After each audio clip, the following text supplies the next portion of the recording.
तो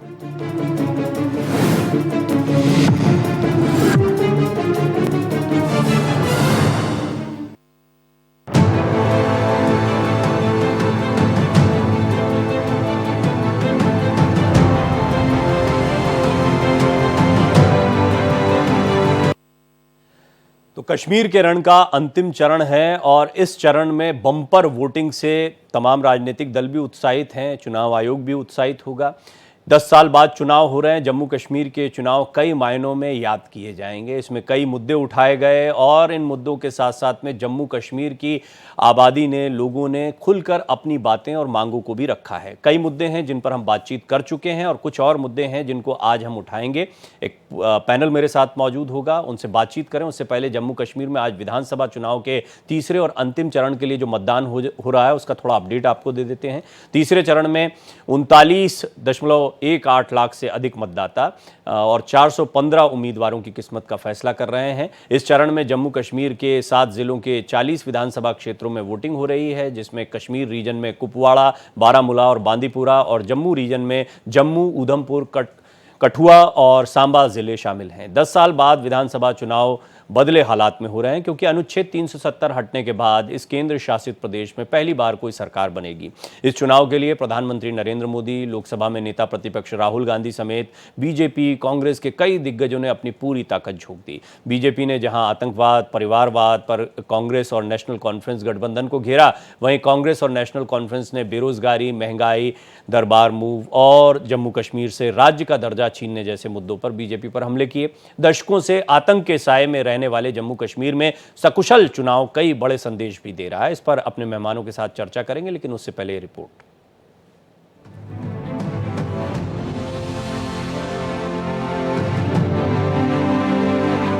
जम्मू कश्मीर का चुनावी घमासान अंतिम चरण में है, यानी तीसरे चरण का मतदान खत्म हो रहा है। अब परिणाम की ओर निगाहें होंगी। मतदान शुरू होने से पहले प्रधानमंत्री नरेंद्र मोदी ने जम्मू कश्मीर के मतदाताओं के लिए एक विशेष संदेश दिया। उन्होंने सोशल मीडिया साइट एक्स पर लिखा कि जम्मू कश्मीर के लोग लोकतंत्र के उत्सव को सफल बनाएं। मुझे विश्वास है कि पहली बार वोट देने जा रहे युवा साथियों के अलावा नारी शक्ति की मतदान में बढ़ चढ़कर भागीदारी होगी। जम्मू कश्मीर में प्रदेश बीजेपी अध्यक्ष रविंद्र रैना ने चुनाव जीतने का दावा करते हुए कहा कि जम्मू कश्मीर के लोगों ने लोकतंत्र के इस उत्सव में पूरे दिल से हिस्सा लिया है। ये चुनाव बहुत अच्छे से संपन्न हुए हैं। नई सरकार को चुनने के लिए लोगों ने, यहाँ के मतदाताओं ने अपने मताधिकार का प्रयोग किया है। बहुत अच्छे से ये चुनाव संपन्न हुए हैं। वहीं पश्चिमी पाकिस्तान से भारत आने के बाद पहली बार वोट करने वाले शरणार्थियों ने इस चुनाव को जश्न की तरह मनाया। एक रिफ्यूजी ने कहा कि 75 साल बाद हमें पहली बार जम्मू कश्मीर विधानसभा चुनाव में वोट देने का मौका मिल रहा है। हम इसे प्रधानमंत्री मोदी का दिया एक उपहार मान रहे हैं। 75 सालों के बाद पहली बार हमें विधानसभा का वोट डालने का मौका मिला है। उसको हम सेलिब्रेट नहीं करेंगे तो क्या करेंगे। इससे पहले कोई डेमोक्रेसी नहीं थी हमारे पास। आज हमारे नौजवान साथी नाच के, गा के, मिठाइयाँ खा के सभी के सभी वोट डालने जा रहे हैं और जो पहला वोट है हमारा जब से हम यहाँ जम्मू कश्मीर में आए हैं। पहली बार हम वेस्ट पाकिस्तानी रिफ्यूजी कम्युनिटी अपना वोट डालने जा रही है।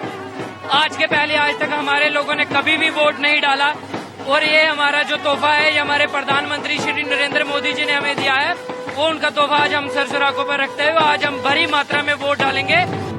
40 सीटों पर होने वाली इस वोटिंग को बीजेपी के लिए काफी अहम माना जा रहा है, क्योंकि इस चरण में जम्मू की ज्यादा सीटों पर मतदान हो रहा है। 2014 के बाद से ही कई सीटों पर बीजेपी की मजबूत पकड़ देखने को मिली है, लेकिन कुछ सीटों पर एनसी और पीडीपी ने भी मुकाबले को दिलचस्प बना रखा है। विकास अब्रोल की रिपोर्ट, भारत एक्सप्रेस।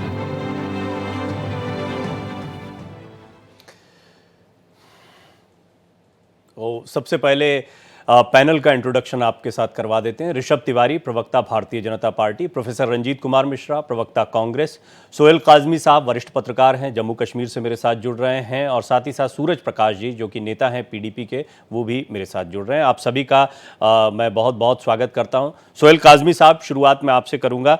ये जो अच्छा वोटिंग परसेंटेज आ रहा है ये खुशी भी देता है, हमने कुछ लोगों का उत्साह भी देखा। वोटिंग परसेंटेज 10 साल के गैप के बाद चुनाव होने की वजह से लोगों में उत्साह है, या हम देख रहे हैं कि अलग अलग बातें हैं? एक तरफ ये है कि 370 को रिस्टोर करने की बातें की जा रही हैं, और दूसरी तरफ जो है भारतीय जनता पार्टी ने जम्मू कश्मीर में एक बड़े बदलाव या यहाँ पर बेरोजगारी अन्य चीज़ों को दूर करने की जो बातें कही हैं, साथ ही साथ में देश की मुख्य धारा में जोड़ा जाए, ऐसी बहुत सारी चीज़ें आई। लेकिन ये वोटिंग परसेंटेज किस वजह से आपको लगता है कि ऐसा आ रहा है, या कश्मीर का मिजाज ऐसा ही रहा है? देखिए, कश्मीर का मिजाज ऐसा नहीं था।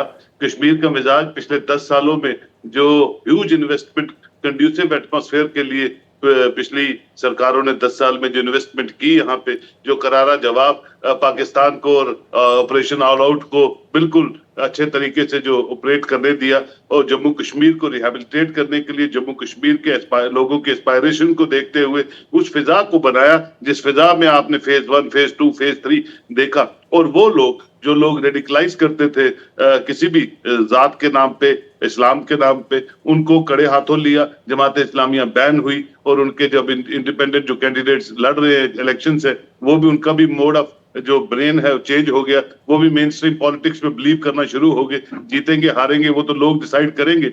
ये एक नैरेटिव था जो चेंज हुआ, और उस फिजा में आज आप देख रहे हैं 60% पोलिंग। मैं अपने 30-35 साल के कैरियर में हमेशा कहता हूं कि ये पहला इलेक्शन मैं देख रहा हूं जो इतना सीरियसली कंटेस्ट हो रहा है, बोथ साइड्स, लड़ने वालों की तरफ से भी और वोट डालने वालों की तरफ से भी। लड़ने वालों की तरफ से तो बोलूं मैं ऐसे कि आप नॉमिनेशन फाइल करते थे, एक आधी बार कॉन्स्टिट्यूंसी में जाते थे और सो जाते थे, और 5,000-2,000 वोट लेके आप जीत जाते थे। आज वैसा नहीं है। फारूक साहब जैसे दिग्गज नेता, जो कंट्री के सबसे दिग्गज नेता है, 88 ईयर ओल्ड है, वो भी मैं देख रहा था ऑटो में कैंपेनिंग करते हुए। उमर अब्दुल्ला साहब, महबूबा जी, इर्तजा जी गाड़ियों की छतों पे कैंपेनिंग कर रहे थे कि नॉन सीरियस लोगों को नहीं लिया जा सकता सिर्फ हॉलो स्लोगन्स के साथ कि ऑटोनॉमी की बात करेंगे, सेल्फ रूल, ड्यूल करेंसी। पहली बार मैंने देखा कि मैं जितनी भी रीजनल पार्टीज है उनके मैनिफेस्टो में पानी बिजली की बात हुई है, एम्प्लॉयमेंट की बात हुई है, बाकी अलाइड सेक्टर्स को ठीक करने की बात हुई है, जो पहले ऐसी चीजें नहीं देखी जाती थी। पाकिस्तान की बात होती थी, अलगाववाद की बात होती थी, बातचीत की बात होती थी। तो ये नरेशन जो बदली है, ये लोगों ने मजबूर कर दिया आपको कि जनाब हमारे रेस्क्यू पे आइए, पहले अपने लोगों को संभाल लीजिए, फिर पाकिस्तान और अलगाववाद की बात कीजिए। ये नरेशन को बदलते बदलते 3 डिकेड लग गया। 3-4 डिकेड आपने बड़े कम शब्दों में इसको बहुत अच्छे से इंट्रोड्यूस किया।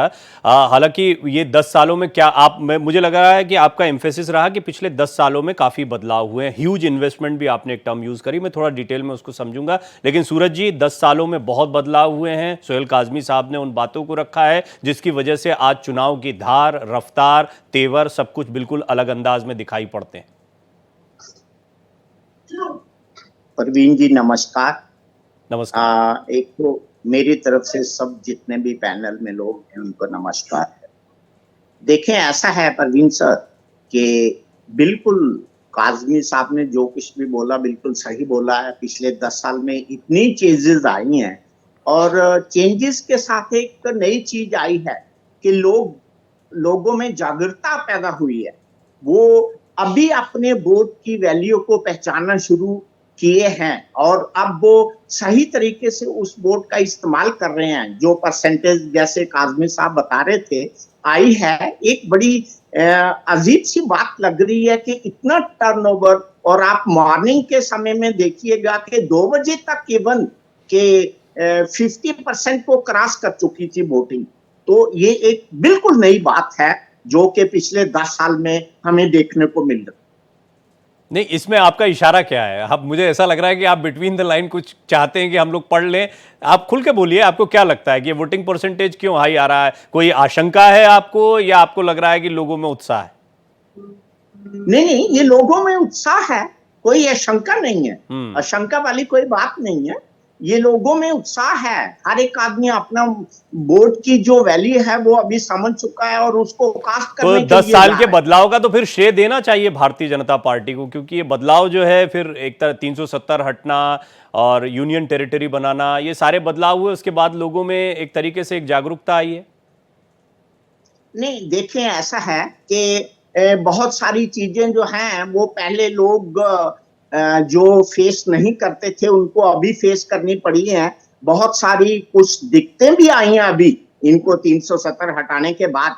वो खास करके बाहर वाले सारी कंपनियों को, बाहर वाली कंपनियों को जो भी यहाँ पे डेवलपमेंट के काम है वो सब बाहर वालों को दिए गए हैं, ऐसा ही किया जा रहा है। और अब ये लोग वोट कास्ट करने इसलिए ज्यादा जा रहे हैं ताकि वो अपने वोट डाल के अपने आप को एक प्रूव करें कि हम भी यहाँ के वोटर हैं, हमारा हक है यहाँ पे और हम। ठीक, मैं आपका पॉइंट समझ गया। प्रोफेसर मिश्रा, एक बात तो ये अभी तक जो पैनल पर आई, मैं ऋषभ जी के पास भी जाऊंगा, लेकिन पहले सवाल आपसे बनता है कि 10 सालों में बदलाव हुआ है और वो सकारात्मक दिखाई दे रहा है, जनता में एक उत्साह है, हम कुछ लोगों को सुन भी रहे थे, ह्यूज इन्वेस्टमेंट एक टर्म भी यूज की है, उसको डिटेल में समझ भी लेंगे, आपके कुछ सवाल भी होंगे उस पर। तो मैं चाहूंगा कि ये बताएं कि बीजेपी जो है उसका एक कॉन्फिडेंस और आत्मविश्वास भी दिख रहा है। बीजेपी बार बार कह रही है इस बार हम सरकार बनाएंगे, और जम्मू में ही नहीं घाटी में भी जिस तरह की स्ट्रैटेजी रही है वो उनके फेवर में दिखती है। बहरहाल आपका इस पर क्या कहना है, अभी तक जितनी बातें आई हैं? प्रवीण जी, पहली बात तो ह्यूज इन्वेस्टमेंट नहीं, ह्यूज करप्शन रहा है, और ये वहां के राज्यपाल, पूर्व राज्यपाल सत्यपाल मलिक जी ने बार बार कहा कि भारतीय जनता पार्टी ने पिछले 10 साल में बहुत ही भ्रष्ट शासन वहां पर दिया है, इसमें कहीं दो मत नहीं है। दूसरी बात आप देखेंगे कि बेरोजगारी अपने चरम पर वहां भी रहा। जो अशांति पहले आपको घाटी में दिखती थी, अब रजौरी, पुंछ, कठुआ जैसे क्षेत्रों में आपको दिखाई दी पिछले 10 वर्षों में। स्टेटहुड की बहाली एक वहां पर प्रमुख मुद्दा रहा है जिस पर लोगों ने वोट किया है। लोगों को अपने पूर्ण राज्य का दर्जा वापस चाहिए। पहले केंद्र शासित प्रदेश को राज्य का दर्जा दिया जाता था, ऐसा कई बार हुआ, लेकिन यह पहली बार प्रवीण जी हुआ कि किसी राज्य को केंद्र शासित प्रदेश बना दिया गया। तो इन सब चीजों को ध्यान में रखते हुए वहां की जनता वोट कर रही है, अधिक संख्या में वोट कर रही है। और भारतीय जनता पार्टी ने जो पिछले 10 साल में पूरे देश भर में नफरत की राजनीति की है, उस नफरत की राजनीति को समाप्त करने के लिए भी वहां के लोग वोट कर रहे हैं। तो इसलिए जिस तरह की आप बात कर रहे थे वैसी ही परिस्थिति नहीं है कि बड़ा बड़ा ह्यूज इन्वेस्टमेंट हो गया, ह्यूज करप्शन जरूर हुआ, वहां के लोगों का विकास नहीं हुआ, लेकिन भारतीय जनता पार्टी के नेताओं का जरूर विकास हुआ, उनके चंद साथियों का जरूर विकास हुआ, ये जरूर हुआ। तो इन सब बातों को ध्यान में रखकर वहां की जनता ने इस बार वोट किया है, बदलाव के लिए वोट किया है। और बदलाव होगा तो क्या होगा, वहां लोग अपना जनप्रतिनिधि चुनेंगे और अपने जनप्रतिनिधि के माध्यम से अपनी समस्याओं का समाधान करेंगे, चाहे वो पानी की समस्या हो, बिजली की समस्या हो, बेरोजगारी की समस्या हो या भ्रष्टाचार की समस्या हो। इसका समस्या वो अपने चुने हुए जनप्रतिनिधियों के माध्यम से करेंगे, न कि यहां भारतीय जनता पार्टी का एक व्यक्ति बाहर से ले जाकर बिठा दिया जाता है और वो लूट तंत्र का वहां मुखिया बन जाता है। इसको नकारने के लिए यह चुनाव हुआ है और इसलिए काफी तादाद में लोग निकलकर वोट डाल रहे हैं, क्योंकि उनको अपने पूर्ण राज्य का दर्जा हासिल करना है। ठीक ठीक ठीक।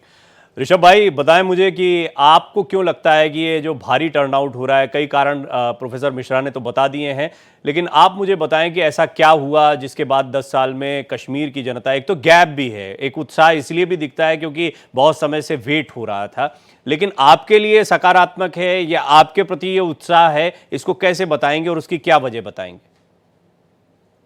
प्रवीण जी, सबसे पहले भारत एक्सप्रेस का बहुत बहुत धन्यवाद जिन्होंने चर्चा के लिए आमंत्रित किया। दूसरी बात तो मैं अपनी लाइन एक शब्द से कहना शुरू करूंगा कि कुछ लोगों को राजनीतिक मोतियाबिंद हो गया है, उन्हें नहीं दिखेगा विकास, और वो उनकी दशा ही है कि उन्हें नहीं दिखेगा।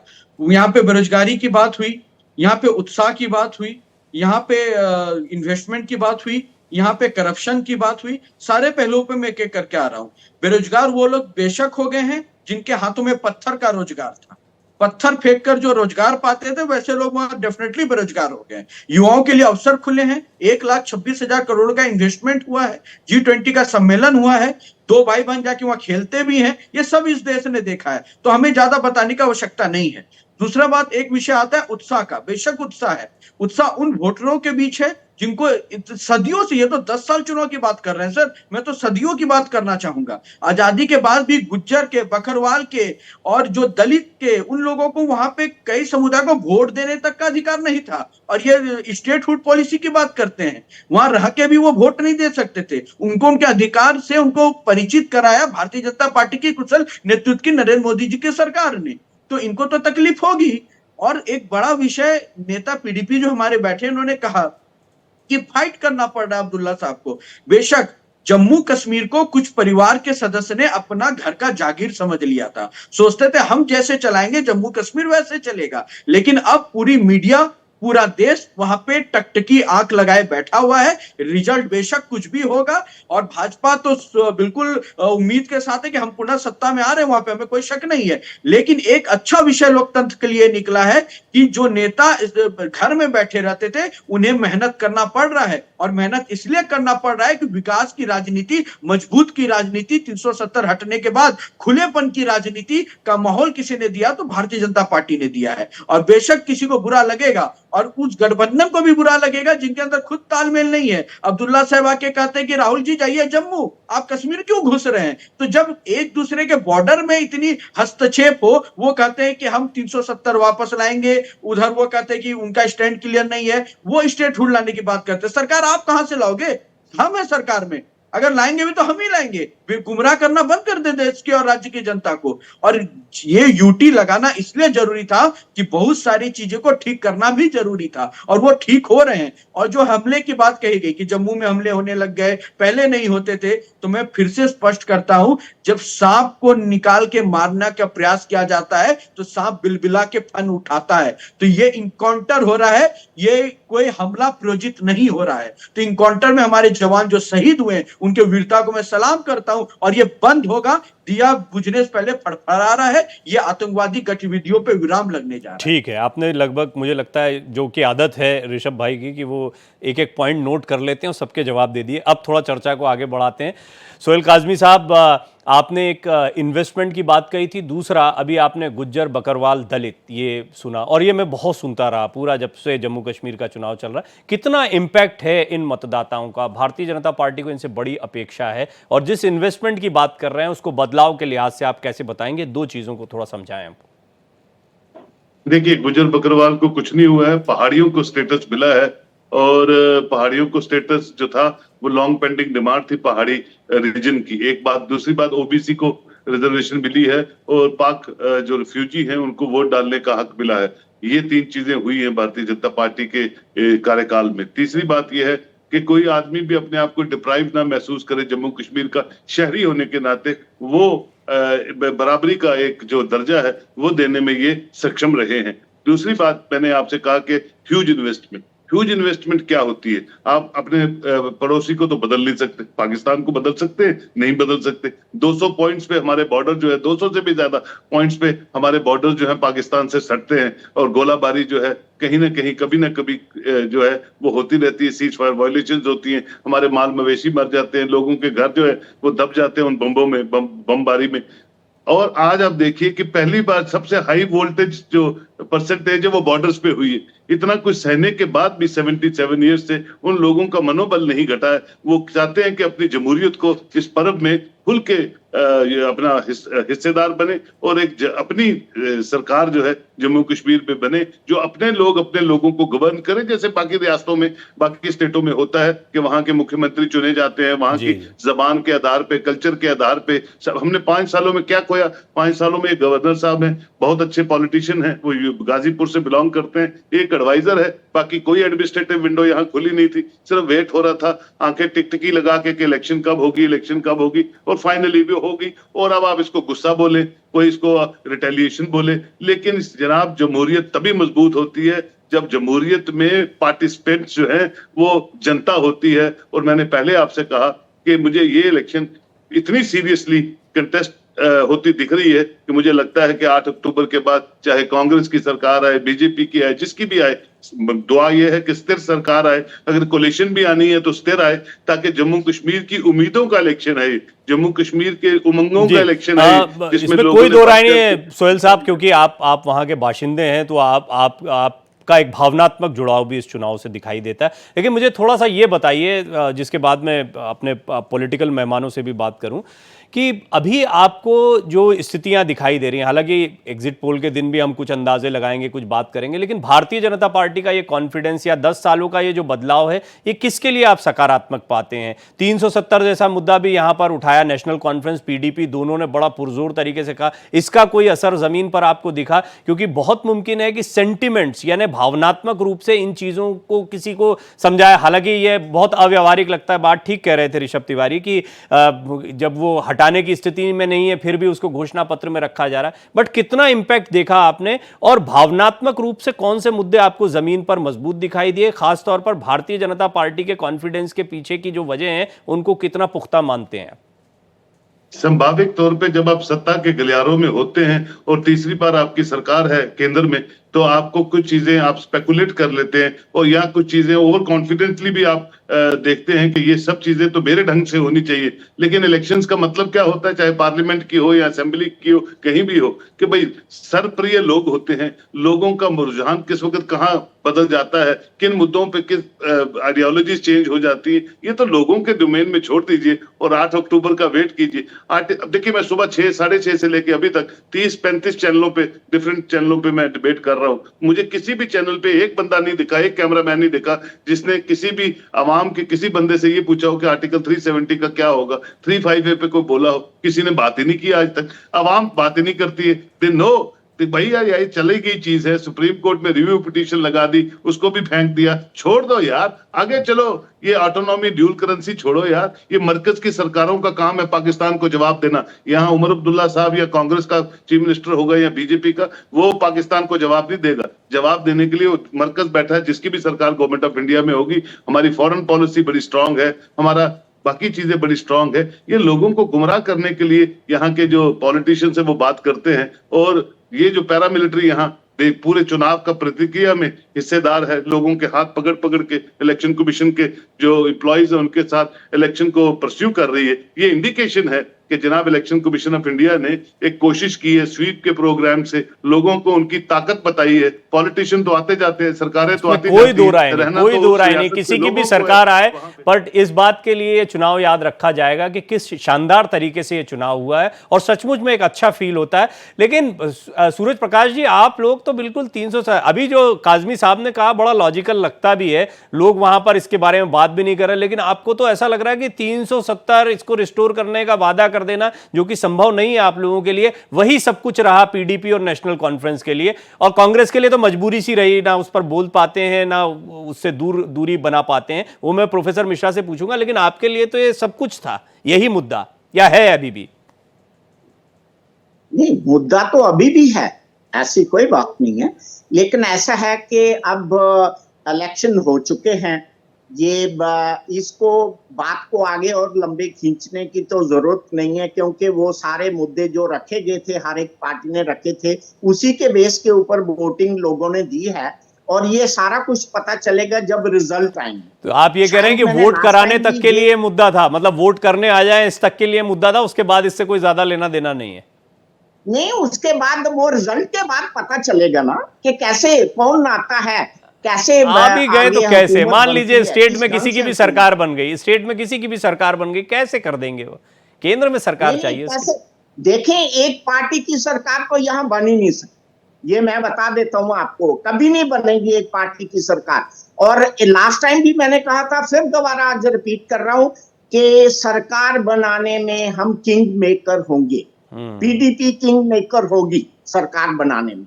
वो कैसे होगी, वो वक्त आने पे आपको पता चल जाएगा। अच्छा, मतलब आप किसी के साथ भी चले जाएंगे जिसको जरूरत पड़ रही होगी 10-15 सीटों की, या जितनी भी सीटें आपकी आती हैं, अगर आप किंग मेकर है तो? नहीं, हम नहीं जाएंगे, हमारे पास आएंगे। अच्छा, हम कभी नहीं जाएंगे। हाँ, हमारे पास आएंगे कि आपकी जरूरत है। हम गुड, ठीक है, ये कॉन्फिडेंस पीडीपी ने भी दिखाया है, उनको उम्मीद है कुछ।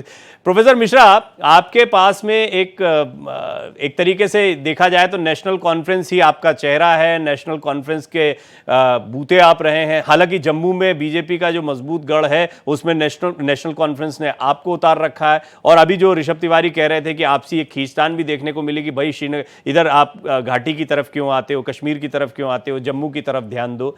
ये वाली बात से ये समझ में आता है कि कांग्रेस ने बड़ा डिफेंसिव इस चुनाव को लिया, और कहीं ना कहीं पहले से एक गठबंधन करना, बहुत ऐसा लग रहा था कि आपके लिए चुनौती बहुत बड़ी दिखाई पड़ रही है। बेशक आप आज ये सारे मुद्दे रख रहे हैं, लेकिन नेशनल कॉन्फ्रेंस आपके लिए बहुत ज्यादा जरूरी दिखाई दिया इस चुनाव में।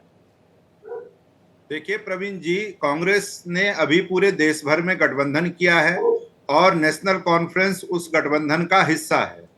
और रही बात उनके साथ गठबंधन की, तो चुनाव के बाद निश्चित रूप से कॉमन मिनिमम प्रोग्राम्स बनते हैं। उस कॉमन मिनिमम प्रोग्राम में बहुत सारे मुद्दे होंगे जिसके आधार पर आगे का शासन होगा। मैं एक दो बात का जवाब देना चाहता हूं। अभी ये कह रहे थे कि कुछ दलों को राजनीतिक मोतियाबिंद हो गया है। मैं आपको बता दूं, इनके शीर्ष नेता से नीचे तक ये जो सेल्फ ऑब्सेस्ड होना जो एक बीमारी है ना, उसके शिकार है ये लोग। सेल्फ ऑब्सेशन बहुत ज्यादा है। तो जो उत्साह आपको दिखाई दे रहा है वो बेसिकली बीजेपी लीडर्स का वो सेल्फ ऑब्सेशन है। और अभी ये कह रहे थे कि दो पार्टियों ने घर का जागीर बना रखा है।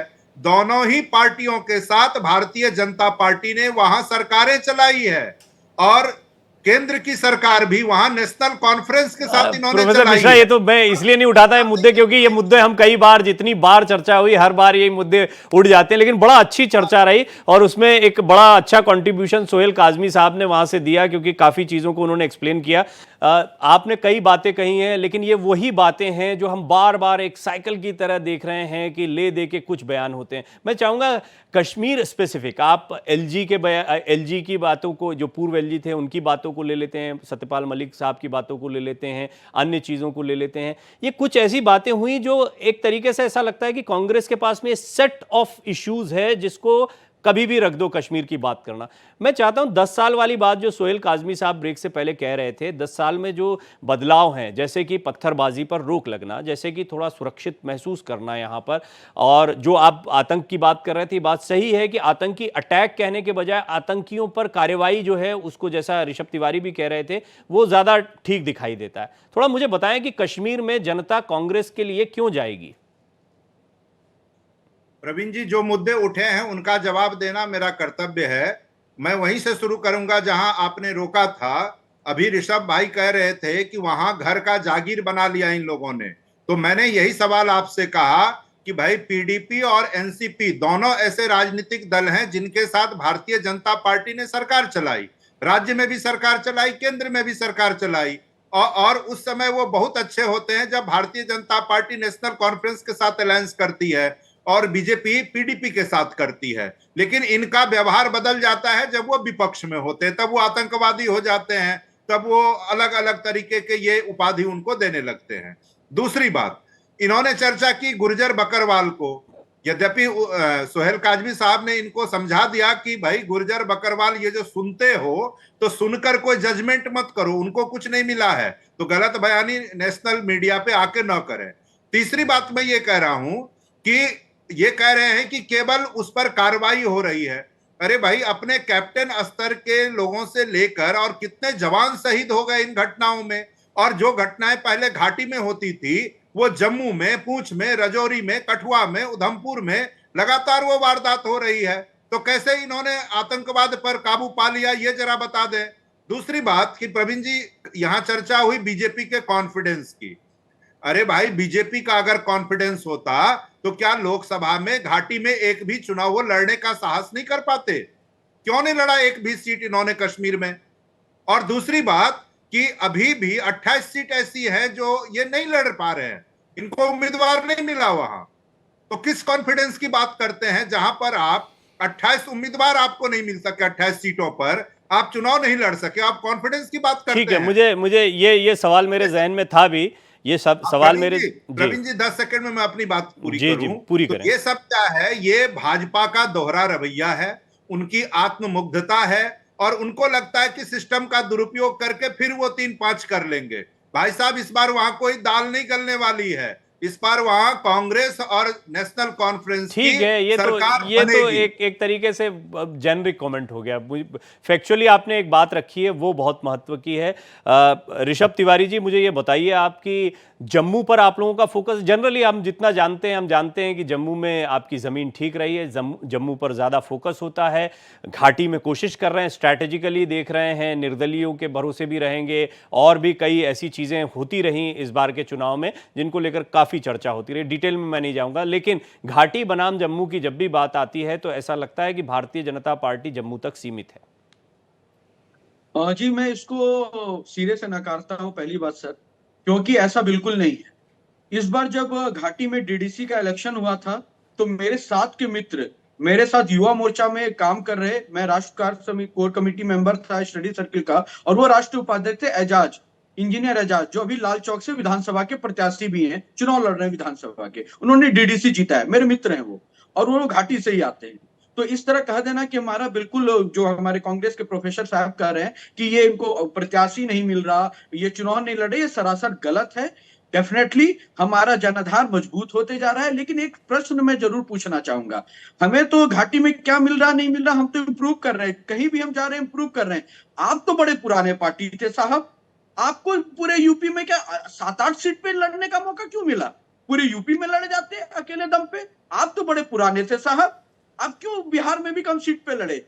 मध्य प्रदेश में क्या हाल हो गया आपका? सुपड़ा साफ हो गया, वहां तो चुनाव भी लड़े थे आप। तो अपने अंदर पहले झांक ले, टटोल ले, आंक ले, और ओवर कॉन्फिडेंस में भाजपा नहीं रहती साहब। हम तो कॉन्फिडेंस में रहते हैं, इस विश्वास में रहते हैं कि जनता के लिए जो हमने अंत्योदय मूल मंत्र से काम किया है, उस विश्वास से जनता हमको पुनः चुन के आएगी। हम थोड़ी ना कोई गांधी परिवार के घमंड में है कि हम, मेरा परिवार ही राज करेगा। नहीं नहीं साहब, हम सबसे ज्यादा विपक्ष में रहे, हम तो संघर्ष करके बढ़ने वाले लोग हैं। इस कॉन्फिडेंट में हम नहीं रहते कि गांधी टटी लग गया तो हम नहीं रहेंगे। दूसरी इंपॉर्टेंट विषय, एक और विषय निकला कि आप पीडीपी के साथ गठबंधन पे सरकार बनाए, आप अब्दुल्ला साहब के साथ गठबंधन में सरकार बनाए। बेशक हमने पीडीपी के साथ गठबंधन में सरकार बनाया, जब एक क्लास का मॉनिटर आया, वो कुछ उड़न बच्चे को सही करना चाहा तो उसे साथ लेकर चलना चाहा, लेकिन जब देखा किसी की नीयत ही वही है, फितरत ही वही है, नेतृत्व ही वही है, तो उसे फिर ठीक करना भी उसे आया, और हमने दूरी करके जम्मू कश्मीर के लिए जो बेहतर हो सकता था वो हमने किया। मौका तो भगवान भी सबको देते, हम तो इंसान हैं। एक बार कोशिश किया कि गलत के साथ उसको सही किया जाए, साथ सही ट्रैक पे लाया जाए। ठीक है ऋषभ जी, मुझे अमित जी को भी शामिल करना है, और आपने इतने सारी बातें कह दी हैं तो प्रोफेसर मिश्रा का एक काउंटर लेना पड़ेगा। प्रोफेसर मिश्रा अपनी बात बोलें ताकि फिर मैं अमित रैना जी के पास जाऊं। देखिए, ये अपने गठबंधन दलों को उद्दंड बच्चे की श्रेणी में रखते हैं। महाराष्ट्र में अजित पवार को किस श्रेणी में रखते हैं? उनको तो कहा था कि 70,000 करोड़ का घोटाला किया अजित पवार ने, और अगले दिन प्रधानमंत्री जिस दिन बोल के आए, अगले दिन उनको उप मुख्यमंत्री बना दिया, उनको वहां का फाइनेंस मिनिस्टर बना दिया। तो उसको भी उद्दंड बच्चे की श्रेणी में ही रख रहे हैं क्या ऋषभ जी?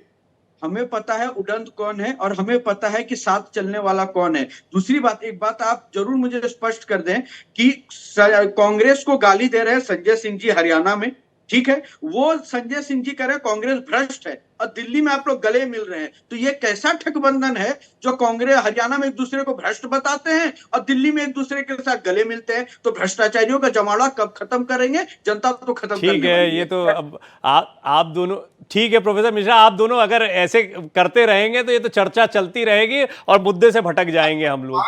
5 सेकंड एक बार प्रवीण जी, नीतीश कुमार जी बार बार कहते थे कि संघ मुक्त भारत बनाना है, ठीक है प्रोफेसर मिश्रा, क्या होगा ना, देखिए अभी हम लोग एकदम चलेगा, और दोनों तरफ से मैं देख रहा हूं कि आप एक दूसरे की कमियों पर जा रहे हैं, जो अब ये पूरी तरह से एक्सपोज हो चुके हैं, जो सवाल उठ रहे हैं वो नहीं आ रहे। चलिए ठीक है, अमित जी आपने सुना है इस बात को, कई विषयों पर आपसे बात हुई है, लेकिन अभी जो एक अच्छा टर्नआउट आ रहा है वो बड़ा खुशी देता है। और दूसरा, घाटी बनाम जम्मू, इन दोनों चुनावों पर और इस वोटिंग परसेंटेज पर मैं चाहूंगा कि आपका पहला रिएक्शन क्या होगा। देखिए ना, फेज 3 में एक्सपेक्टेड था कि हाईएस्ट वोटिंग परसेंटेज होगी, क्योंकि ट्रेडिशनली नॉर्थ कश्मीर मिलिटेंसी में भी रेस्ट ऑफ द वैली के हिसाब से अच्छा वोटिंग करता था। और जब आज बिल्कुल बंदूक का डर नहीं है, बिल्कुल अलगाववाद का डर नहीं है, बाइकआउट कॉल नहीं है, पाकिस्तान का डर नहीं है, तो एक्सपेक्टेड था कि वोटिंग परसेंटेज सिग्निफिकेंटली अच्छी रहेगी। और इससे एक बात तो बिल्कुल साफ जाहिर होती कि कश्मीर के हालात बदले हैं।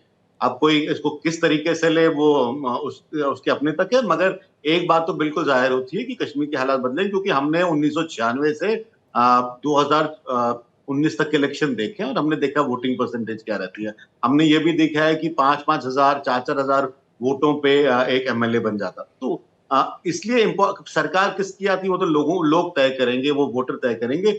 मगर एक डेमोक्रेटिक पर्व में इतनी बढ़ चढ़कर लोग पार्टिसिपेट कर रहे हैं, एक परसेंटेज फिगर वो आ रही है जो रेस्ट ऑफ इंडिया के जितनी बराबर है, तो एक वेलकम। और ये वेलकम ये भी है कि 2019 के बाद और पहला बड़ा चुनाव है, और मैं तो कहूंगा कि 1987 के बाद पहला बड़ा चुनाव है, क्योंकि पहली बार एक चुनाव हो रहा है जिसमें किसी का डर नहीं है, जिसमें लोग बढ़ चढ़ कर हिस्सा ले रहे हैं। मैं कश्मीर के दौरे में पिछले हफ्ते था, और जितनी पॉलिटिकल पार्टीज मैंने देखी और पॉलिटिकल कैंडिडेट्स देखे मैंने पार्टिसिपेट करते हुए, जैसे लोग बढ़ चढ़ कर पार्टिसिपेट कर रहे थे, ये अपने आप में एक नजारा था। क्योंकि मैंने कई प्रोग्राम खुद लाल चौक पे करे, जो आज से 5 साल पहले पॉसिबल ही नहीं था सोचना कि आप लाल चौक में खड़े होकर एक प्रोग्राम करेंगे, वो भी इलेक्शन को लेकर। तो ये एक फेवरेबल सिचुएशन है जम्मू कश्मीर में। और देखिए, अगर आप देखें पहले क्या होता था, नेशनल कॉन्फ्रेंस एक तरह से होती थी, कहीं जगह पे कांग्रेस होती थी, पीडीपी का लिमिटेड नंबर ऑफ प्लेसेस में विजिबिलिटी होती थी, तो एक डोमिनेशन एक पर्टिकुलर पार्टी की होती थी। क्योंकि अब इस बार नंबर ऑफ पार्टीज बढ़ गए, नंबर ऑफ कैंडिडेट्स बढ़ गए हैं। आज खुद 400 से ज्यादा कैंडिडेट्स 40 सीटों के लिए लड़ रहे हैं, 415 के आसपास शायद नंबर है, तो एक वेलकम चेंज है। दूसरा वेलकम चेंज जो मैं देखता हूं कि नंबर ऑफ कैंडिडेट जो इंडिपेंडेंट है वो बहुत सराहनीय है। क्योंकि कहीं ना कहीं एक बात तो मैसेज इन पॉलिटिकल पार्टीज को समझनी पड़ेगी कि आप लोगों को लग रहा है कि आप डिलीवरेबल नहीं कर पा रहे उनके एस्पिरेशंस को, आप मीट नहीं कर पा रहे उनके एस्पिरेशंस को। और जम्मू कश्मीर का जो युवा है, जो जम्मू कश्मीर का जो व्यक्ति है, वो अपने एस्पिरेशंस को मीट करने के लिए चुनावी माहौल में उतरने को तैयार है। अगर उसको खुद चुनाव लड़ना पड़ेगा अपना मुकद्दर बदलने के लिए, तो वो तैयार है। तो पार्टिसिपेशन अपनी एस्पिरेशंस मीट करने के लिए भी एक पॉजिटिव डेवलपमेंट। जी प्रोफेसर मिश्रा, एक बात इसका तो जवाब आप दीजिए, और मैं चाहूंगा थोड़ा सा खुले मन से, खुले दिमाग से, तो आप खूब बोलते, खुले मन से, कि भयमुक्त तो हुआ है कश्मीर, और ये लोगों का उत्साह, जिस तरह का डांस हो रहा, लाल चौक के जो अनुभव अमित रैना वो पहले भी शेयर कर चुके, कई पैनल्स पर इसी तरह से अलग अलग पार्टी प्रवक्ताओं के सामने वो इस बात को रख चुके हैं कि उनका अपना निजी अनुभव है कि वो जिस उन्मुक्तता के साथ, जिस सुरक्षित भाव से वहां पर कार्यक्रम कर रहे हैं, वो पहले नहीं था माहौल। ये 10 साल का श्रेय और इसमें जो बदलाव आया, इसका श्रेय बीजेपी को कैसे नहीं जाएगा? देखिए प्रवीण जी, अमित जी जो कह रहे हैं उस बात को मैं कहीं कोई खंडित नहीं कर रहा हूं। मैं केवल ये कह रहा हूं कि 10 साल में इन्होंने खुलेआम लूट तंत्र को वहां बढ़ावा दिया, ये हकीकत है। और इसीलिए जब मैं कहता हूं कि वहां के पूर्व गवर्नर जो बीजेपी के ही सदस्य, वो कांग्रेस के सदस्य नहीं है, और वो बार बार उन्होंने उसको अंडरलाइन कर करके कहा है कि किस तरह से वहां भ्रष्टाचार हुए और किस तरह से भारतीय जनता पार्टी के कई शीर्ष नेता उस भ्रष्टाचार का अहम हिस्सा रहे। तो वो भी एक हकीकत है। सत्यपाल मलिक जी का इंटरव्यू, उनके बयान, इसको आप कोट करके कब तक आधार बनाएंगे बीजेपी के खिलाफ अगेन? और क्या यही एक बात है, मैं चाहूंगा कि आप थोड़ा सा बताएं कि आपको क्या लगता है, आप जो भ्रष्टाचार के आरोप आपने शुरुआत से लगाए वो थोड़ा और स्पेसिफाई करके बताएं, कि अगर कोई आपके पास तथ्यात्मक रूप से भी जानकारियां तो वो रखें, हम ऋषभ तिवारी जी से उस पर टिप्पणी लेते हैं। देखिए, वहां की सिंचाई योजनाओं में, वहां के अलग अलग योजनाओं में ये बार बार बात आई है कि किस तरह से अधिक स्तर, शीर्ष स्तर के लोगों के द्वारा भ्रष्टाचार किया गया। और आपको ध्यान होगा कि उसी इंटरव्यू की जिसकी आप बात कर रहे हैं, उस इंटरव्यू में एक तरह से उन्होंने नाम का इशारा भी किया कि कौन वो व्यक्ति थे जो डायरेक्टली इन्वॉल्व थे, और वो भारतीय जनता पार्टी में बड़े शीर्ष स्तर पर हैं। और इस बार के जम्मू कश्मीर चुनाव में भी उनको फिर से काम दिया गया है वहां। तो मैं ये कह रहा हूं कि सिक्का का दूसरा पहलू भी देखा जाना चाहिए कि किस तरह से वहां तंत्र काम करता रहा। दूसरी बात की बेरोजगारी वहां भी देश की तरह अपने चरम पर है, उसकी चर्चा तो ये नहीं करेंगे क्योंकि बेरोजगारों को हमेशा ठगा है। किसानों के लिए ये जिस तरह का काम यहाँ करते रहे वही वहां भी परिस्थिति है। तो भाई इन्होंने काम किसके लिए किया? और रही बात कॉन्फिडेंस की, तो मैंने कहा आपको ना कि 28 सीटें कश्मीर घाटी में ये क्यों नहीं लड़ पाए। भले ये कह दें एकाध सीटों को लेकर, लेकिन कश्मीर घाटी में 28 सीटों पर इन्होंने उम्मीदवार नहीं दिया। अगर इतना ही प्रोफेसर मिश्रा, इस मामले में तो वो आपसे आगे हैं क्योंकि ज्यादा सीटों पर लड़ रहे हैं। आपको तो नेशनल कॉन्फ्रेंस के साथ जाना पड़ा, और जैसा उन्होंने कहा था कि शुरुआत में आप नेशनल कॉन्फ्रेंस आपको जम्मू तक सीमित रखे हुए है, आप खुद घाटी में नहीं, आप उन पे सवाल क्यों उठा रहे हैं? नवीन जी, दर्जनों सीट हम घाटी में भी लड़ रहे हैं, ये गलत बात कर रहे हैं। दर्जनों सीट हम घाटी में भी लड़ रहे हैं। और दूसरी बात, वो हमारा अलायंस है, मैं ये कह रहा हूं कि अगर इतना ही इन्होंने बदलाव कर दिया, इतना ही लाल चौक हरा भरा हो गया, तो भाई साहब आपने चुनाव लड़ने की हिम्मत क्यों नहीं दिखाई? आपने तो बदलाव किया था ना, आपको तो वहां सभी सीटों पर लड़ना चाहिए था। 28 सीटों पे आपको उम्मीदवार नहीं मिला और आप कहते आपने बड़ा बदलाव कर दिया। तो ये मैं कहना चाह रहा हूं, ऐसा कोई बदलाव इन्होंने नहीं किया है। ठीक है ऋषभ जी, दो बातें यहाँ पर आई हैं, हालांकि ये पहले भी इस पर चर्चा हो चुकी है, लेकिन थोड़ा सा कि क्या घाटी में आप लोगों को थोड़ा सा सतर्कता के साथ में सीटों को छोड़ना पड़ा, या जो भी आपकी स्ट्रैटेजी रही। और दूसरा, एक सत्यपाल मलिक जी का इंटरव्यू जो आपके लिए एक तरीके से एक फांस बना हुआ है, क्योंकि विपक्ष के पास वो एक बड़ा मुद्दा ये यहाँ नहीं, वो बहुत दिनों से देख रहा हूं मैं, पिछले कई चुनाव में उसका इस्तेमाल हुआ है। एक बड़ा फेमस कहावत है सर, खिसियाए पीली खंबा नोचे। तो सतपाल मलिक जी का हाल वही है। उनकी महत्वाकांक्षा पूरी नहीं हुई तो स्टेटमेंट पे स्टेटमेंट दे रहे हैं, लेकिन उनके स्टेटमेंट को ये आधार अगर बना रहे हैं तो गुलाम नबी आजाद जी के पीड़ा का क्या आधार बनेगा? हेमंता विश्वा शर्मा को कुत्ते का बिस्किट खिलाया जा रहा था, उसका क्या आधार बनेगा?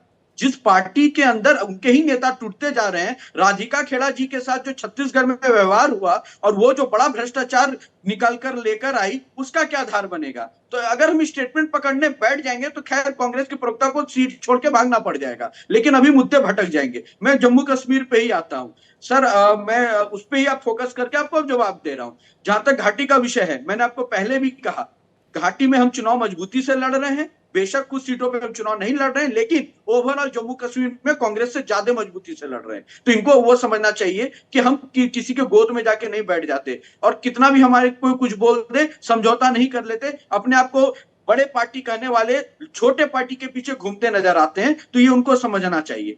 दूसरा विषय, जम्मू कश्मीर का युवा एक नई उम्मीद से देख रहा है। इस चुनाव में हमें यह भी देखना होगा कि जो इन्वेस्टमेंट, जो एमओयू की बात हुई है, बहुत सारे आरोप प्रत्यारोप आपके पैनल पे अभी हो गए, लेकिन एक पॉजिटिव चीज निकल कर आ रही है, वोटिंग परसेंटेज और डर के बिना का वोट और उत्साह के साथ वोट। और ये वोट इस रूप से आ रहा है कि लोगों में अंदर कहीं ना कहीं विश्वास है कि जो सरकारें बनेंगी वो उनके विकास के लिए काम करेगी। और भारतीय जनता पार्टी भी यही कह रही है कि जो हमने वहां पे केंद्र शासित होने के बावजूद जो हमने प्रयास किया है उसे धरातल पे उतारा है। दिक्कत क्या थी कि एक सिस्टम से यहाँ पे चीजें मैनेज होती थी। जब से एलजी साहब वहां पे गए हैं, और एलजी कोई पार्टी, जब कोई एलजी बन जाता है तो कोई पार्टी का नहीं रहता। ये इनके जमाने में होता होगा कि इनके कांग्रेस के लोग जब एलजी और गवर्नर बन जाते होंगे तो कांग्रेस के लेटर पैड के अनुसार ही काम करते थे। मनमोहन सिंह जी प्रधानमंत्री बन गए, लेकिन जो चेयरमैन बनी सोनिया जी, वो ओवरऑल कमेटी की, वो सबने देखा कि साइन करने के लिए कहां जाना पड़ता था। तो हमारे यहाँ ऐसा थोड़ी ना है सर, वो एलजी है, स्वतंत्र है, राष्ट्रपति के अंदर मॉनिटरिंग में है। हमारे लिए वो स्वतंत्र, पार्टी का कोई हस्तक्षेप नहीं है उनके साथ। जो विकास का काम करेगी, चुन के जो सरकार आएगी वही काम करेगी।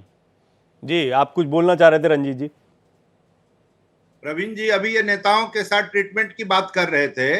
इनके सबसे बड़े नेता लालकृष्ण आडवाणी जी का जिस तरह से इन्होंने 10 साल हाल किया, मुरली मनोहर जोशी जी का, यशवंत सिन्हा जी का, अरुण शौरी जी का, शत्रुघ्न सिन्हा जी का, तमाम ऐसे नाम है। कीर्ति आजाद जी ने अरुण जेटली जी पर भ्रष्टाचार का आरोप क्या लगाया, उनको इन्होंने दूध की मक्खी की तरह निकाल दिया। भाई, अपने नेताओं को तो ये संभाल नहीं पाते हैं और दूसरे की चिंता करते हैं। और अभी इनके यहाँ स्थिति देख लीजिए कि जिस पार्टी को ये हमेशा भला बुरा कहते हैं, लगभग 100 से ज्यादा सांसद इनके यहाँ कांग्रेस, तृणमूल कांग्रेस और बाकी दलों के हैं। भाई साहब, अपना नहीं है कुछ, उधार की दुकान चल रही है आपकी। ठीक है, कश्मीर पर दोबारा लौटते हैं। ऋषभ जी, क्विक कमेंट। सर, ये लाल कृष्ण आडवाणी जी के बारे में कह रहे हैं।